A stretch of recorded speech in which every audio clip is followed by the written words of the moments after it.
দর্শক সকলকে স্বাগতম জানাচ্ছি কালের কণ্ঠ স্পোর্টসে। মিজানুর রশিদ আছি আপনাদের সঙ্গে। এই মুহূর্তে আছি জাতীয় স্টেডিয়ামে এবং এইখানে কিছুক্ষণ পর মুখোমুখি হবে ঢাকা আবাহনী এবং এফসি মুরাস ইউনাইটেড। মুরাস অবশ্য কিরগিজস্তানের প্রথম স্তরের একটি দল এবং ঢাকা আবাহনী বাংলাদেশের প্রথম বিভাগের একটি দল।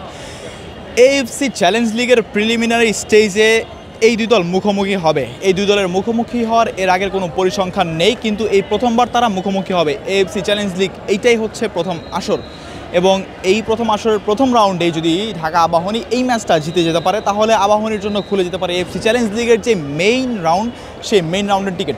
দর্শক, আমরা মাঠে কিছুক্ষণ যাবত আমরা অবস্থান করছি এবং এইখানে আমরা দেখতে পাচ্ছি দর্শক সংখ্যা একেবারে সীমিত বলতে গেলে হাতে গোনা দু চারজন দর্শক। Gold's Gym across 30 plus countries with over 700 plus locations worldwide. Train anywhere, belong everywhere. Ticket কাউন্টারে আমরা দেখেছি, টিকিট কাউন্টারে তেমন হাতে গোনা কোনো দর্শক নেই। শুধু আবাহনীর দর্শক যারা, তারাই কিন্তু অ্যাকচুয়ালি মাঠে এসেছেন, আবাহনীকে সমর্থন করছেন এবং তারা কিন্তু খেলা দেখতে এসেছেন। সো তাদের যে একটা ক্লাবের প্রতি ভালোবাসা, দেশের একটা দলের প্রতি ভালোবাসা, সেই ভালোবাসাটা কিন্তু দেখা যাচ্ছে। বাংলাদেশ ফুটবল ফেডারেশন বলেন কিংবা এএফসি বলেন, এই চ্যালেঞ্জ লিগটা নতুন হওয়ার কারণে কিন্তু তেমন প্রচারণা নেই।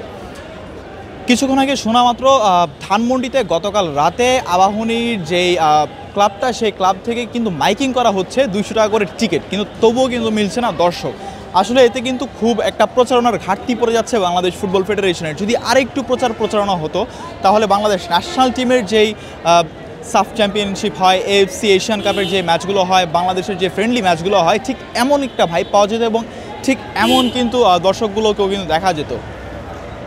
দর্শক, একটু পরে মুখোমুখি হবে আবাহনী এবং মুরাস ইউনাইটেড এবং ঠিক রাত 11টায় বসুন্ধরা মুখোমুখি হবে সিরিয়ার একটি ক্লাবের। জাতীয় স্টেডিয়াম থেকে মিজানুর রশিদ, কালের কণ্ঠ।